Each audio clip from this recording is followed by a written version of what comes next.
Arms Warriors and Affliction Warlocks. That's what's covered in this video as I do an in-depth analysis breakdown of Duels versus these two classes. Let's get it started.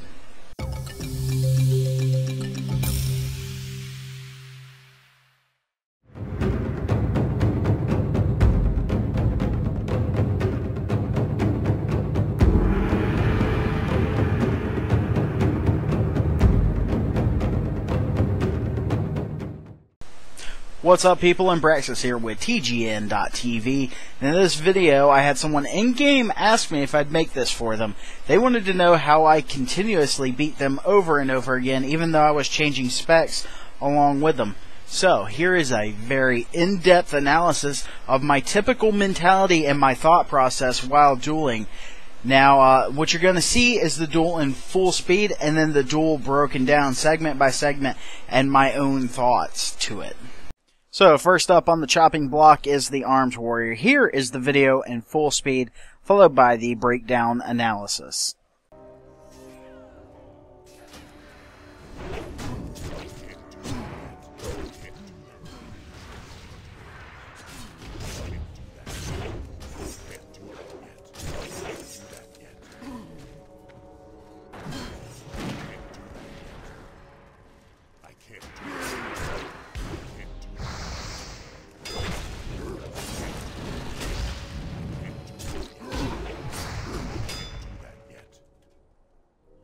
So now we move into the breakdown analysis of this duel. While it was a short duel, there's something that you need to see that I acquired before the duel ever started.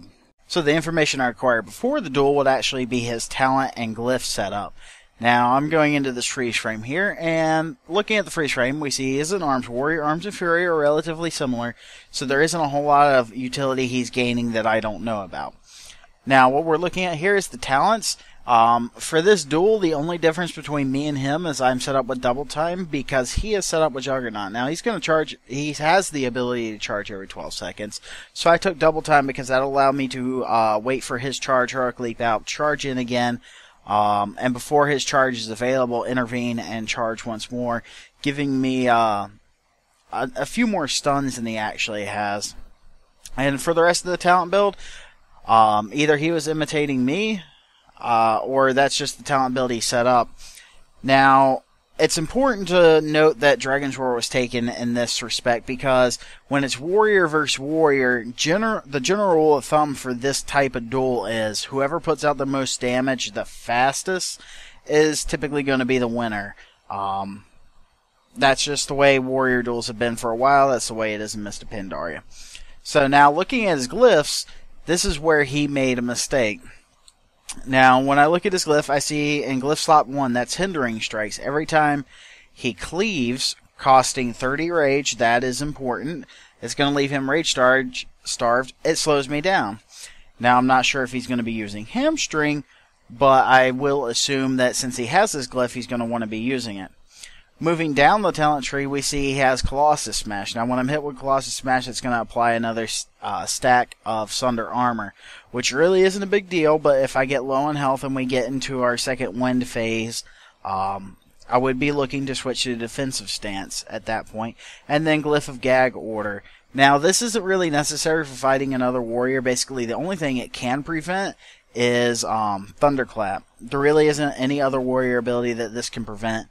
Although I did keep this myself just because I am purely used to having this in the slot.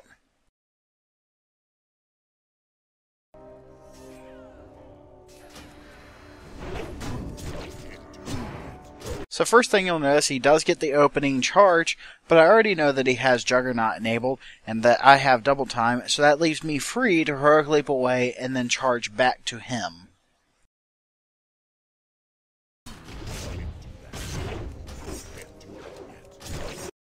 So as you see here, I've disarmed him and he's disarmed me, causing an awkward couple of seconds, but I know as soon as his weapon comes back up online, he's going to be looking to burst me down in a hurry now that he knows that I'm a threat. Now what happens next is I see his Die by the Sword pop, so I immediately fear.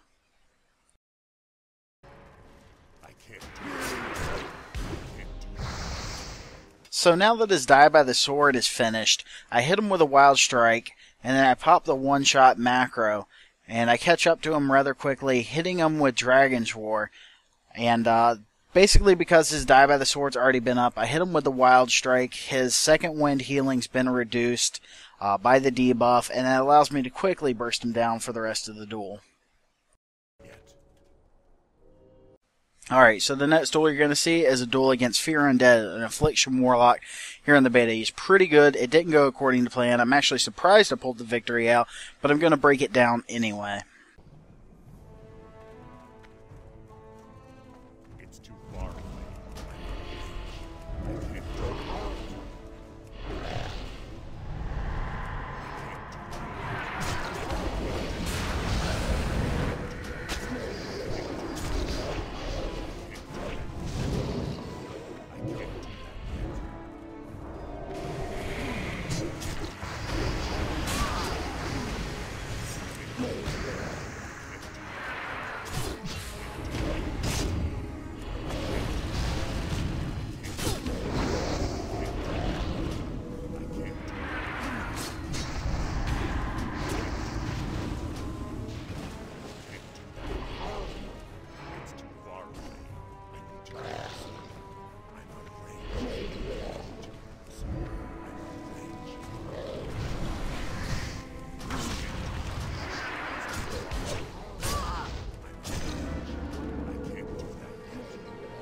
So now you're going to see this duel broken down and analyzed.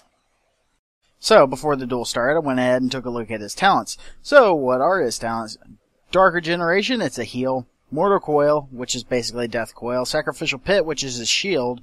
Blood Fear, which allows him to sacrifice some life to fear me instantaneously. The Glimmery of Supremacy, which basically gives him better demons. And then Archimonde's Revenge, which is the ability that's been killing a lot of people lately because people don't see it go onto them and don't realize that once they dump all of their damage into that person, that they're actually dealing 50% of it back to themselves.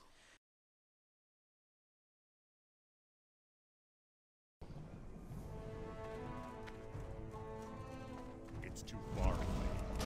So as this duel gets underway, you'll notice the first thing that I start off in defensive stance. I've dueled this guy before. I know that he can do a lot of damage in a short amount of time. So I go ahead and I start off with that 15% damage reduction. Now I didn't know his pet could cast Curse of Exhaustion, so I pop up in there to make sure I can clear the distance, heroic leap in.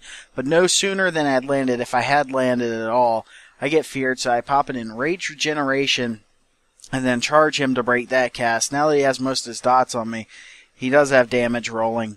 I am in defensive stance, so I'm only gaining rage from using Bloodthirst and attacks like that, so I have to be careful. Now you see he pops his Sacrificial Pit here, and then the duel continues on for a few seconds.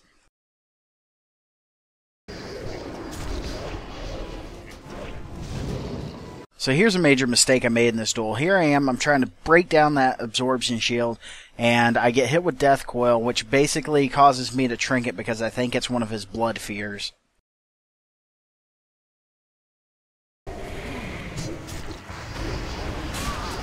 So you'll notice that he's already triggered Archimonde's Revenge, and it takes me a second to see it.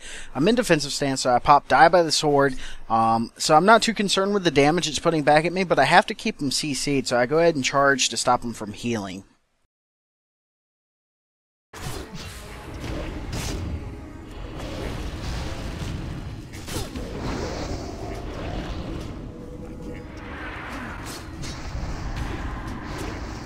So now I found myself in this awkward situation where I am almost dead, second wind's barely keeping me up, and he's gamed me, he's pulled me out of position, and then he ports back quite a ways away from me. And at this point, I'm wondering what I can do to stay alive, and I just go ahead and pop it in a rage just to keep from being feared. So switch back to Berserker stance, knowing he's used his port, he's probably going to suck the rest of my life out of me. I basically just go all in, hoping for the best.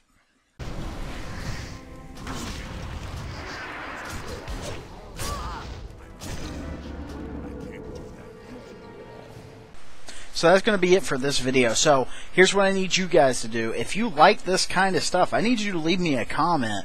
That way I know to do it. When I made the Mega Warriors guide, it literally had like a 2% audience retention. Like hardly anybody watched it the whole way to the end. So if this is more your speed, let me know, and I will make more like these. Thanks for watching, guys, and as always, please subscribe. This video is part of the Way movement, a career path in video, sponsored by TGN. To learn more, please visit tgn.tv.